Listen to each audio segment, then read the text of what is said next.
హైదరాబాద్ జిల్లా అదే విధంగా తెలంగాణ రాష్ట్రంలో ప్రజలకు సంబంధించిన అనేక కార్యక్రమాలను ఈ ప్రజాపాలన ప్రభుత్వం తీసుకుంది.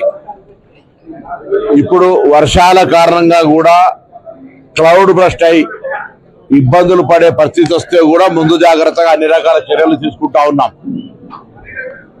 భవిష్యత్తులో మరింత ఉత్సాహంగా ప్రజా సమస్యల్ని పరిష్కరిస్తూ ప్రజా అవసరాలను తీర్చుకుంటూ ముఖ్యంగా హైదరాబాద్ రాష్ట్ర రాజధానిని అన్ని రంగాల్లో అభివృద్ధి చేయాలనే ఆలోచనతో గౌరవ ముఖ్యమంత్రి గారు ఉన్నారు.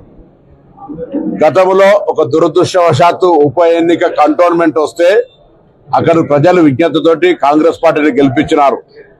ఈ రోజు కూడా దురదృష్టవశాత్తు జూబ్లీహిల్స్ ఉప ఎన్నిక వచ్చింది.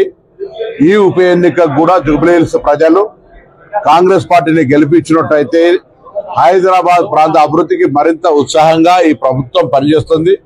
ఇక్కడ ప్రజా సమస్యలు గత 10 సంవత్సరాలుగా నిర్లక్ష్యానికి గురైనాయి. గత 10 సంవత్సరాలు అధికారంలో ఉన్న పార్టీ శాసనసభ్యుడు అయినప్పటికీ కూడా అనేక ప్రజా సమస్యలు పరిష్కారం కాలేదు.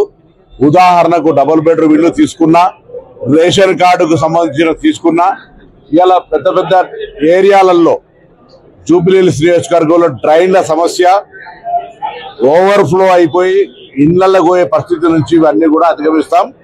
తప్పకుండా జూబ్లీహిల్స్ ప్రజలను రాష్ట్ర ప్రభుత్వం ఇన్ని కార్యక్రమాలు చేస్తున్న దృష్ట్యా కాంగ్రెస్ పార్టీని ఆశీర్వదించే విధంగా కార్యాచరణ తీసుకుపోవాలని కోరుతూ కాంగ్రెస్ పార్టీ కార్యకర్తలందరినీ కూడా సమన్వయపరుస్తూ ముందుకుగా తుమ్మల నాగేశ్వరరావు గారు, డాక్టర్ వివేక్ గారు, నేను ఇన్ఛార్జ్ మంత్రులుగా కొంతమంది కార్పొరేషన్ చైర్మన్లము పార్టీ క్రియాశీలకంగా సమాయత్తం చేస్తూ పోతా ఉన్నాం.